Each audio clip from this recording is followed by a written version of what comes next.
Bonjour à toutes et à tous, je suis ravie de vous retrouver pour le JT de ce jeudi 1er juin. Nous nous intéresserons aujourd'hui à la cotisation sur la valeur ajoutée des entreprises, au référentiel de pénibilité au travail et enfin à la cession de droits sociaux. C'est une question de cotisation sur la valeur ajoutée des entreprises qui ouvre cette édition. Les entreprises soumises à la cotisation sur la valeur ajoutée des entreprises et ayant un chiffre d'affaires qui ne dépasse pas 50 millions d'euros bénéficient d'un dégrèvement de la CVAE pris en charge par l'État, dont le taux varie en fonction de leur chiffre d'affaires. Pour les sociétés membres d'un groupe de sociétés fiscalement intégrées, le chiffre d'affaires s'apprécie au niveau du groupe et correspond à la somme des chiffres d'affaires de chacune des sociétés membres du groupe. Une société a saisi le Conseil constitutionnel car elle estimait que pour déterminer le taux effectif d'imposition à la CVAE, les sociétés membres d'un groupe étaient traitées différemment selon qu'elles faisaient partie d'un groupe fiscalement intégré ou non. Le Conseil constitutionnel a déclaré les dispositions du Code général des impôts en cause contraires au principe d'égalité devant les charges publiques de la Constitution.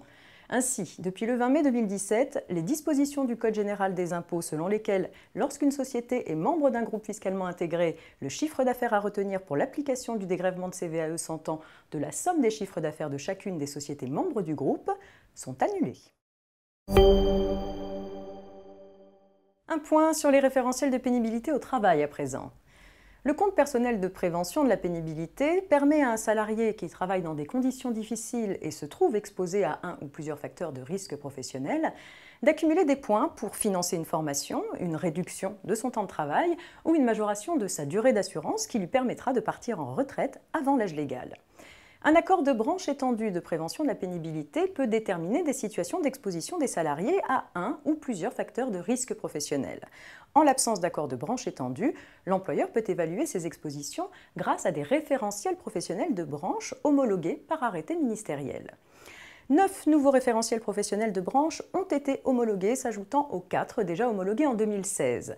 Il s'agit des référentiels élaborés dans les branches de la coiffure, de la désinfection, désinsectisation et dératisation, du sport et cycle, de l'aide à domicile, de l'eau, de la beauté, de l'énergie et de l'environnement, du commerce à distance et enfin du paysage. On termine avec une précision relative à la cession de droits sociaux.